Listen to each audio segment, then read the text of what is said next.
প্রথমে আমি দেখতে পাচ্ছি বাংলাদেশ ফার্মেসি কাউন্সিলের নিয়ম অনুযায়ী এমবিবিএস ডাক্তারের প্রেসক্রিপশন ছাড়া ফার্মেসি দোকানদাররা অ্যান্টিবায়োটিক ওষুধ বিক্রি করতে পারবে না, কারণ এটি জনস্বাস্থ্যের জন্য হুমকি স্বরূপ। তা সত্ত্বেও যারা প্রেসক্রিপশন ছাড়া অ্যান্টিবায়োটিক বিক্রি করেন তাদের ইনকাম হালাল হবে কিনা? ইনকাম হালাল হয়ে যাবে, কিন্তু কাজটা অনুচিত হবে, সেটা দৃষ্টিকোণ থেকে একটি ছোট গুনাহ হবে। কারণ আপনি যে কাজটি করছেন সেটি অনুমোদিত নয়, অথচ আপনি অনুমোদনের বাইরে কিছু করবেন না মর্মে সংকল্পবদ্ধ হয়েই আপনি ব্যবসা প্রতিষ্ঠান শুরু করেছেন। তাহলে আপনার কথা রক্ষা হল না, সেক্ষেত্রে শুধু ছোট গুনাহ নয়, কবিরা গুনার দিকেও যেতে পারে। আবার যদি এটি সত্যি কারো স্বাস্থ্যের জন্য হুমকির হয়, কারো বিপদের কারণ হয়, তাহলে সেটি আলাদা গুনাহের কারণ। কিন্তু এর ফলশ্রুতিতে আপনার উপার্জন হারাম হবে না। উপার্জন হারাম হওয়ার জন্য সুনির্দিষ্ট ক্রাইটেরিয়া আছে, মানদণ্ড আছে, তার ভিত্তিতে উপার্জন হারাম হবে। আপনি যদি কারোর জিনিস চুরি করেন, ডাকাতি করেন, কোরআন হাদিসের সরাসরি নিষিদ্ধ কোনো কিছু করেন, তাহলে সেক্ষেত্রে সেটি হারাম উপার্জন হিসেবে বিবেচিত হবে।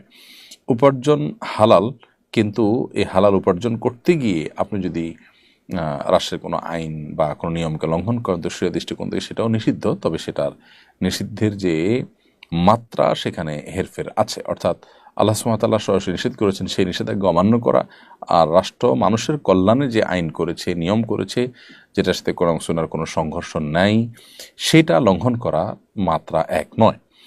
তবে এটি অপরাধ এবং গুনাহ অবশ্যই। একজন মুসলমান সেটি করতে পারেন না। ভালো মুসলমান হতে গেলে তিনি অবশ্যই এই সমস্ত অন্যায় থেকেও তাকে বেঁচে থাকতে হবে।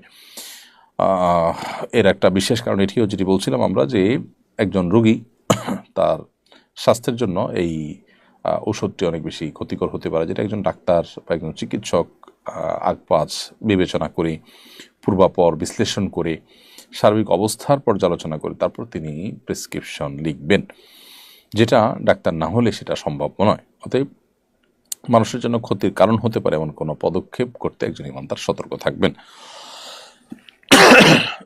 যদি ব্যাপারটা এমন হয় যে কারোর তেমন কোনো ক্ষতির কারণ হবে না, আপনি জানেন, এবং সত্যি ক্ষতির কারণ হয়ও নাই, তাহলে সেক্ষেত্রে সেটি আপনার জন্য মানুষের ক্ষতি সাধন করবার গুনাহগার হবেন না আপনি তার ফলে। কিন্তু এরপরও আপনি নিয়ম ভঙ্গন করেছেন, যে নিয়ম রক্ষা করবেন বলে আপনি প্রতিশ্রুতি দিয়ে ব্যবসা শুরু করেছেন, সেটি রক্ষা করতে পারেননি, এসব কারণে কিন্তু এটি গুনাহ থেকে মুক্ত নয়।